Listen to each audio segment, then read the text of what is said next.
The xenobiology classroom hummed with nervous energy as students from across the galaxy settled into their floating seats. The room itself was a marvel of engineering, with curved walls that adjusted to accommodate beings of vastly different sizes and environmental needs. Atmospheric processes worked quietly in the corners, maintaining separate breathing zones for species that required different gas mixtures. Professor Kethvar stood at the center of the room, his towering mantis-like form casting long shadows under the artificial lighting.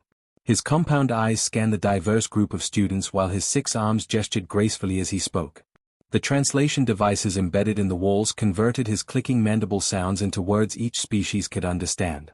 "Today marks the beginning of your final project," the professor announced, his antennae twitching with what his students had learned to recognize as excitement. "For the past semester, we have studied predator-prey relationships across dozens of worlds. We have examined hunting strategies, evolutionary adaptations, and survival mechanisms. Now, you will demonstrate this knowledge practically." The students leaned forward in their seats.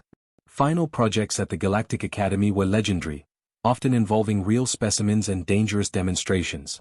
Several students exchanged nervous glances.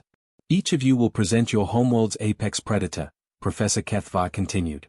"You will bring the creature here, to this very classroom, for study and demonstration. You must explain its hunting methods, its place in your world's ecosystem, and what makes it the ultimate predator on your planet." A blue-scaled hand shot up from the third row. Valere, an Aquarian student whose skin shimmered like water under the lights, spoke with bubbling excitement. "Professor, my homeworld's deep-sea leviathan grows to nearly 50 meters in length. Its hunting displays are quite explosive. The containment requirements alone will be provided," Professor Kethvar interrupted with a dismissive wave of one of his arms. "The Academy has access to containment fields that can hold creatures from the vacuum of space to the cores of gas giants. Size and environmental needs are not your concern. Your job is to find and present your world's most dangerous predator." From the corner of the room came a sound like wind chimes in a gentle breeze. Prismtal, the crystalline student whose body was composed of living mineral formations, spoke in tones that rang through the air. "My people's plasma-based energy hunters exist in temperatures that would vaporize most matter. They feed on electromagnetic radiation and can phase through solid objects at will." "Fascinating," the professor replied, making notes on his data pad. "I look forward to your presentation." More hands rose around the room. Zoath, whose species resembled tall, thin shadows, whispered about void hunters that could travel through the emptiness between stars. A student from the heavy gravity world of Torhem described pack-hunting stone crushers that could bite through metal with ease. Each description seemed to top the last in terms of sheer terrifying power. In the back corner of the classroom, James Mitchell listened quietly to his classmates' excited chatter. As the only human in the academy, he had grown used to being the odd one out. His forward-facing eyes, unusual among galactic species, often drew curious stares. His upright posture and symmetrical limbs marked him as different from the varied forms around him. James had been at the academy for 8 months now, part of humanity's first cultural exchange program with the greater galactic community. His species was new to the cosmic stage, having only achieved faster-than-light travel within the last decade. Most of his classmates came from civilizations thousands of years old, with established places in galactic society. Despite being newcomers, humans had already gained a reputation for being surprisingly adaptable and resourceful. James had quietly excelled in his studies, often finding solutions to problems that stumped students from more advanced civilizations. His professors had begun to expect the unexpected from their human student. "Now," Professor Kethvar said, his compound eyes sweeping the room, "I want each of you to consider carefully. This project will account for 40% of your final grade. Choose wisely. Some of you may think you know your world's apex predator, but I encourage you to research thoroughly. Evolution often produces surprises." The professor's gaze lingered on different students as he spoke. "Valere, your leviathans are impressive, but are they truly the apex, or do they simply occupy a large niche? Zoath, your void hunters are fearsome, but do they hunt other creatures, or do they simply consume energy? Remember, an apex predator sits at the very top of its food chain." Students began talking among themselves, debating the merits of different creatures from their homeworlds. The excitement was infectious as they compared hunting strategies and evolutionary advantages. Finally, Professor Kethvar's attention turned to the back of the room. "Mr. Mitchell, I trust Earth's apex predator will not present any unusual challenges? Your species is still new to us, and I want to ensure proper safety protocols. James looked up from his notes, where he had been quietly sketching what looked like small four-legged creatures. His expression was thoughtful, almost distant, as if he were considering something far away. "I'll figure something out, Professor," he said simply. The casual response drew a few chuckles from his classmates. They had heard similar statements from James before, usually right before he surprised everyone with an elegant solution to a complex problem. But this time felt different. This time, they were talking about apex predators, creatures of ultimate evolutionary success. How could a species that had barely left their home planet possibly compete with the galaxy's most fearsome predators? As the class ended and students began filing out, many were already making plans for their presentations. They spoke excitedly of transport ships and specialized containment units, of permits and safety clearances needed to bring their chosen predators to the academy. James gathered his materials slowly, still sketching in his notebook. If anyone had looked closely, they might have noticed he was drawing small, domestic-looking animals with pointed ears and long tails.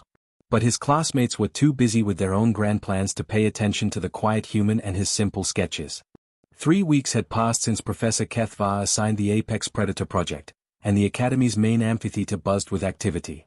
The massive circular room had been transformed into a secure demonstration area, with energy barriers humming at different frequencies and containment fields glowing softly around the perimeter. Specialized equipment lined the walls, ready to handle whatever dangerous creatures the students would present.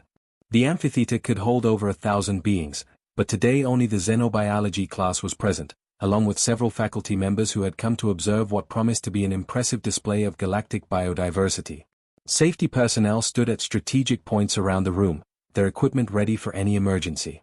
Valera went first, her presentation requiring nearly half the amphitheater's space.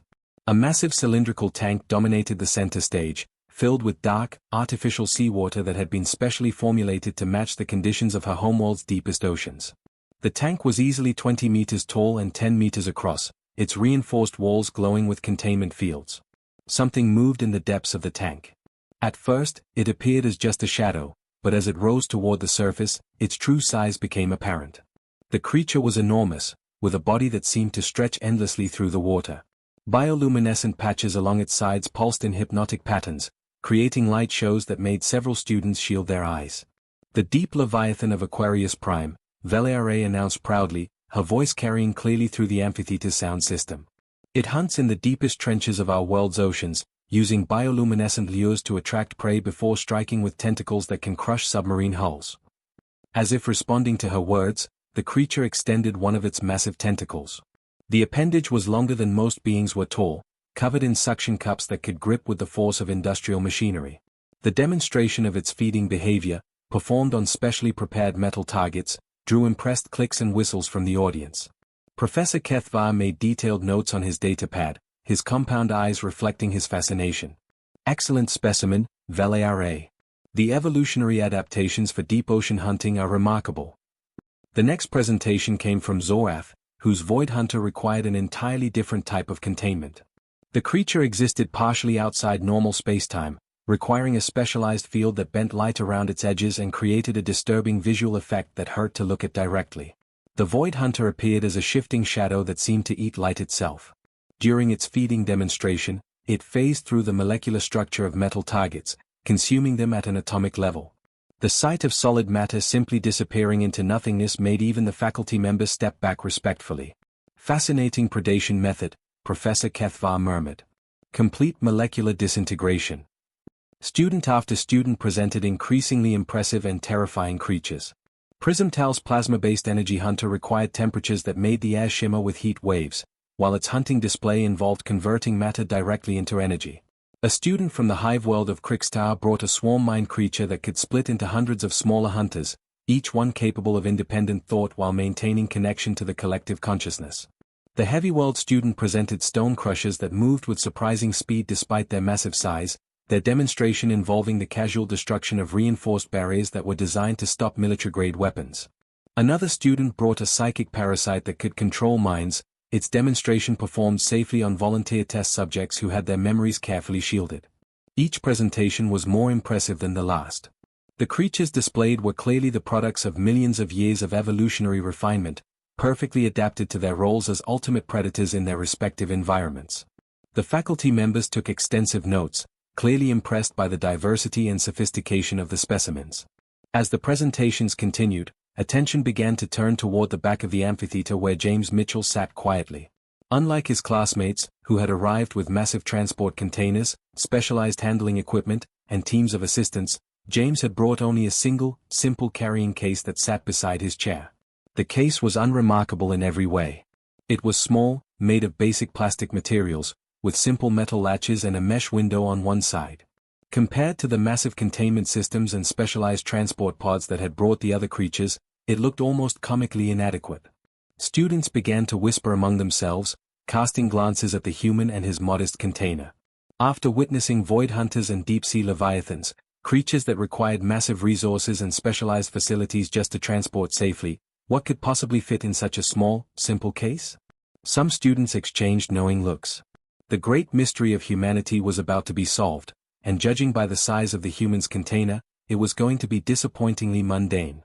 Perhaps humans simply did not have apex predators in the same way other species did. Perhaps their homeworld was one of those rare peaceful planets where evolution had not produced truly dangerous creatures. Mr. Mitchell, Professor Kethvar called out, his voice carrying across the amphitheater. You are our final presenter today. Please bring your specimen to the demonstration area. James stood up and walked calmly toward the center stage, carrying his small case with easy confidence. His movement was smooth and quiet, drawing no attention to itself. He seemed completely unbothered by the fact that his presentation equipment was a fraction of the size of what had come before. As he reached the center of the amphitheater, several students could not suppress quiet chuckles. After the spectacular displays they had witnessed, the anticlimactic nature of the human's presentation was almost amusing. Some felt a bit sorry for James, imagining he must be embarrassed by the modest nature of whatever creature he had brought. James set the carrier down on the demonstration platform and looked up at his audience with a calm, confident expression that those who knew him well had learned to recognize. It was the same expression he wore when he was about to surprise everyone. My presentation, he said clearly, his voice carrying to every corner of the amphitheater, is about humanity's relationship with apex predators. He paused, letting his words sink in. But I did not bring our apex predator. James knelt beside the simple carrier and opened the latch with a soft click that seemed to echo through the now silent amphitheater. The door swung open on quiet hinges, revealing the dark interior of the small container. For a moment, nothing happened. The audience leaned forward in their seats, straining to see what would emerge. After the spectacular creatures they had witnessed, the anticipation was almost unbearable. Then, moving with unhurried grace, a small orange creature stepped out of the carrier. The laughter started immediately. After void hunters that could phase through matter and leviathans that could crush submarines, the human had brought what appeared to be a tiny, harmless animal covered in soft orange fur. It was barely the size of a student's torso, with 4 legs, pointed ears, and a long tail that swished gently as it moved.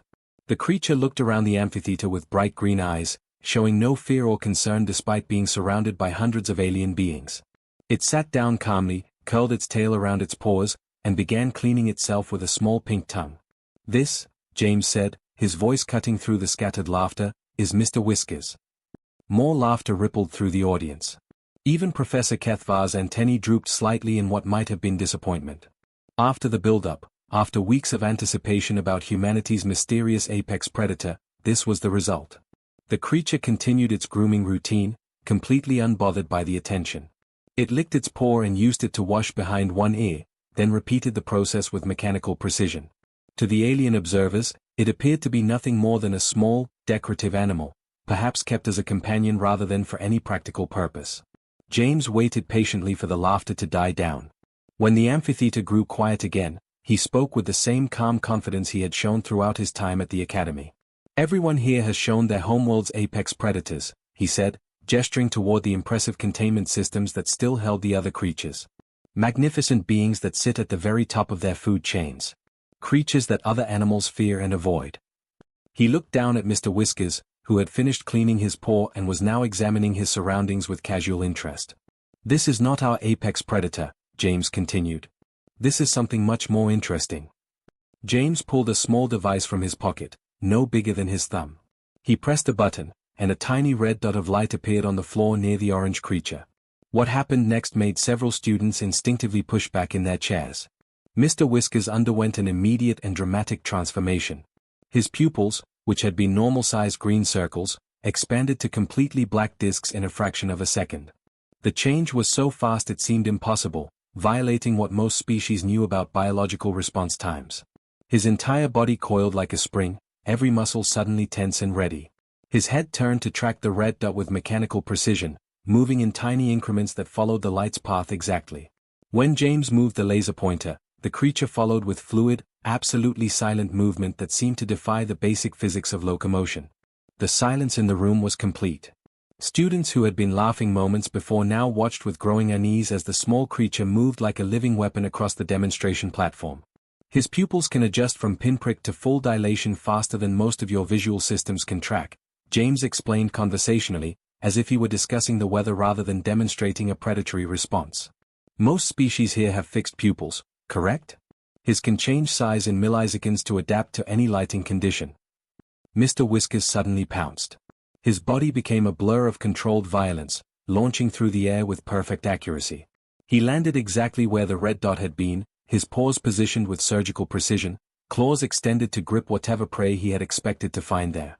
Finding nothing, he looked around with what appeared to be mild disappointment, then sat down and began cleaning his paw again as if nothing had happened. Perfect reflexes, James noted. Complete silence during the hunt. And notice those claws. He knelt down beside Mr. Whiskers, who immediately began rubbing against his hand and making a deep rumbling sound that filled the amphitheater. The sound was unlike anything most of the students had heard before, a low vibration that seemed to resonate at frequencies their hearing organs could barely process. Those claws retract completely into his paws when he is not hunting, James continued, gently lifting one of the creature's paws to show the audience. When extended, they are sharp enough to tear through materials much stronger than flesh. They are designed for gripping prey while he delivers what we call a kill bite. James touched the creature's head gently. His bite is precisely calculated to sever spinal cords with a single strike. He knows exactly where to bite on any creature to cause instant death. The purring sound grew louder, and Mr. Whiskers rolled onto his back, exposing his belly in a display of complete trust and contentment. To the human, this was clearly a sign of affection. To the alien observers, watching a perfectly designed micropredator display its vulnerable areas while maintaining its hunting readiness was deeply unsettling. Professor Kethvar found his voice first. Mr. Mitchell, you mentioned this was not your apex predator. That's correct, James replied, scratching Mr. Whiskers behind the ears. The creature's purring grew even louder, and his eyes closed halfway in apparent bliss. This is a predator so efficient at killing that we had to invent warning systems just to give his prey a fighting chance. He looked up at his audience, noting how many had unconsciously moved away from the demonstration area. And we invited them into our homes as companions. The silence that followed James's words was profound and unsettling. Mr. Whiskers continued purring, the sound now seeming less like contentment and more like the rumble of some perfectly calibrated hunting machine. The orange creature stretched lazily, extending and retracting his claws in a display that suddenly looked far more threatening than cute. James stood up slowly, his movement drawing every eye in the amphitheater. He had the complete attention of his audience now, their earlier amusement replaced by growing unease and fascination. Cats, James said, using the simple Earth word that the translation systems struggled to convert properly. That is what we call them. They domesticated themselves around 9,000 years ago. They were not conquered or trained or forced into service. They chose to live with us. Professor Kethvar's compound eyes focused intently on the small predator, who was now rolling back and forth on the platform, apparently enjoying the attention. They chose to live with your species? Why? Because we were successful, James replied matter-of-factly. Human settlements attracted rodents. Small creatures that got into our food stores. Cats realized they could hunt more efficiently around human communities than in the wild. So they moved in with us. Valere raised a trembling hand, her blue scales shimmering with what appeared to be nervousness. But surely you must have trained them? Controlled their hunting instincts somehow? James shook his head. That is the interesting part. We never really domesticated them in the traditional sense. They still hunt. On Earth right now, house cats kill billions of small animals every year. Billions. They are considered one of the most successful invasive species on the planet. Several students made sounds of distress. The implications were starting to sink in. If this small, apparently harmless creature was responsible for killing billions of other animals annually, what did that say about the species that had invited them into their homes? But they are small, Zorth whispered, his shadow-like form seeming to waver with uncertainty. Surely they only hunt tiny prey? James smiled, and those who knew him recognized the expression. It was the same smile he wore before delivering information that would change everything. Mr. Whiskers here weighs about 4 kilograms, James said, picking up the cat who immediately relaxed completely in his arms. On Earth, cats regularly hunt and kill prey much larger than themselves. Birds, rabbits, even small deer in some cases. They are pound for pound some of the most efficient predators on the planet. He held Mr. Whiskers up so the audience could see him clearly. The cat yawned, showing sharp white teeth, then resumed his purring and settled comfortably in James's arms. And here is what might really interest you, James continued. Cats are considered small predators on Earth. We also domesticated wolves. The reaction was immediate and dramatic. Several students stood up from their seats in alarm.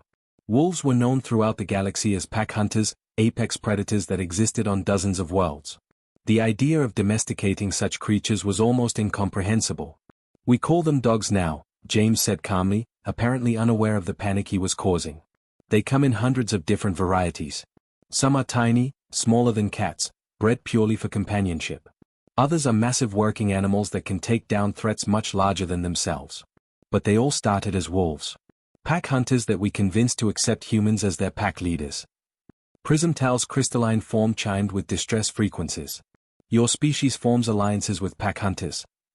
We form alliances with all kinds of creatures, James replied. Predators, prey animals, omnivores like ourselves. We have working relationships with hundreds of different species on Earth. But yes, we do seem to have a special connection with predators. Professor Kethvar was frantically taking notes on his datapad, his 6 arms moving in complex patterns as he tried to record everything. Mr. Mitchell, when you say working relationships, I mean exactly that.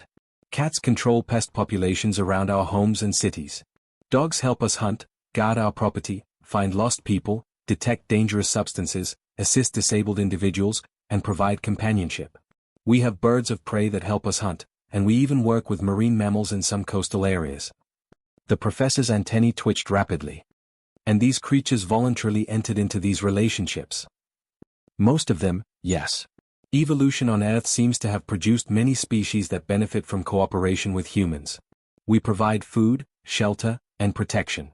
They provide services or simply companionship. James looked down at Mr. Whiskers, who had closed his eyes and was purring steadily. But the predator relationships are special because they require mutual respect and understanding. A student from the back of the amphitheater called out, "What about your actual apex predators? The ones at the top of your food chains?" James was quiet for a long moment, considering his answer carefully. When he spoke, his voice was soft but clear enough to carry throughout the room. That would be humans. The words hit the amphitheater like a physical force. Students looked at each other with expressions ranging from disbelief to dawning horror. The casual, quiet human they had studied alongside for months suddenly seemed different when viewed through this new lens. Humans are the apex predators on Earth, James continued in the same conversational tone. We hunt everything else, and nothing hunts us. We have no natural enemies, no creatures that see us as prey. We sit at the very top of every food chain on our planet. He scratched Mr. Whiskers behind the ears, and the cat purred louder. So when creatures like this chose to live with us, they were not seeking protection from other predators. They were choosing to ally themselves with the most successful predators on the planet. The implications hung in the air like a challenge, changing everything the alien students thought they knew about the quiet human and his harmless-looking pet. The final revelation settled over the amphitheater like a heavy blanket. Students sat in stunned silence, processing what they had just learned. The casual human they had shared classes with for months was not just another student from a recently discovered species. He was a representative of apex predators who had somehow convinced other apex predators to live peacefully in their homes. Professor Kethvar broke the silence first, his voice careful and measured. Mr. Mitchell, when you say humans are apex predators, could you elaborate on what that means in practical terms? James shifted Mr. Whiskers to one arm and used his free hand to gesture casually. The simple movement made several students flinch, though they could not explain why. Something about the way humans moved had taken on new meaning after his presentation. It means we developed hunting strategies that made us more successful than any other predator on Earth, James explained. We use tools, we hunt in coordinated groups, we can track prey across vast distances, and we can adapt our methods to hunt anything from tiny insects to creatures much larger than ourselves. He paused, looking around at his audience with those forward-facing eyes that suddenly seemed much more significant. Predator eyes. Eyes designed for tracking and focusing on prey. But the interesting thing is not that we became apex predators, James continued. The interesting thing is what we did after we reached the top of the food chain. Instead of simply dominating other species, we started forming partnerships with them. Mr. Whiskers stretched in James's arms and began kneading with his paws, purring contentedly. The sound that had seemed cute earlier now carried undertones of something much more complex. This was a creature that trusted completely, but also one that could kill with surgical precision. Let me give you some context, James said, settling into what was clearly going to be a longer explanation. On Earth, cats are just one example. We also work with horses, which are large, powerful prey animals that can run faster than humans and kick hard enough to break bones. We convinced them to carry us and work with us. We allied with cattle, sheep, and goats to provide food and materials. We partnered with bees to produce honey and pollinate our crops. Valeria's voice was barely above a whisper. Your species forms alliances across entire ecosystems. In a way, yes. But here is what makes the predator alliances special. James looked down at Mr. Whiskers, who had opened one green eye to survey the audience before closing it again. When you form an alliance with a prey animal, you are usually the dominant partner. They depend on you for protection and resources. But when you ally with predators, it has to be based on mutual respect. He held up Mr. Whiskers so everyone could see him clearly. The cat remained completely relaxed, showing no concern about being displayed to hundreds of alien beings. This little guy could leave anytime he wanted. He stays because he chooses to stay. He trusts me, and I trust him. That trust goes both ways. Zoeth leaned forward in his seat, his shadow-like form flickering with nervous energy. But surely there must be conflicts? Predators competing for territory or resources. Sometimes, James admitted. But that is where the partnership becomes really interesting. Cats and dogs, our two most common predator companions, have different hunting styles and different prey preferences. Cats hunt small, quick prey using stealth and precision. Dogs hunt in packs using endurance and cooperation. Humans hunt using tools and strategy. We complement each other rather than competing. Professor Kethvar was writing frantically, trying to capture every word. This suggests a level of ecological integration that we have never documented before. Maybe, James said. Or maybe it just suggests that humans are really good at making friends. The simple statement drew a few nervous chuckles from the audience, but the mood remained tense. There was something about the casual way James discussed apex predator alliances that made it clear this was not theoretical knowledge for humans. This was their daily reality. Prism Tal chimed softly, the crystalline student's voice carrying harmonics of confusion. Mr. Mitchell, what does this mean for humans in galactic society? If your species naturally forms alliances with predators? James considered the question seriously. I think it means we are probably pretty good at understanding other species and finding ways to work together. After all, if you can successfully share your living space with a perfect micropredator, you can probably figure out how to get along with most anyone. He set Mr. Whiskers down on the platform. The cat immediately found a warm spot under one of the lighting arrays and curled up for a nap, one ear rotating occasionally to monitor the ongoing conversation. The most important thing to understand, James said, is that these relationships work because of trust and mutual benefit. Mr. Whiskers trusts that I will provide food, shelter, and companionship. I trust that he will not use his considerable hunting skills on me. We both benefit from the arrangement. As if to prove his point, Mr. Whiskers opened his eyes, looked directly at James, and made a small chirping sound. James smiled and walked over to scratch behind the cat's ears. Mr. Whiskers immediately began purring again, the sound now familiar but somehow different to the alien audience. So when humans meet new species, James concluded, we tend to look for ways to work together rather than ways to compete or dominate. It is just how we approach relationships. Professor Kethvar looked up from his notes, his compound eyes reflecting a mixture of fascination and concern. Mr. Mitchell, I am awarding you the highest marks possible for this presentation. However, I feel compelled to ask about safety protocols. Should we be concerned about your companion? James looked genuinely surprised by the question. He glanced down at Mr. Whiskers, who was now completely asleep, belly exposed and paws relaxed in the ultimate display of trust and vulnerability.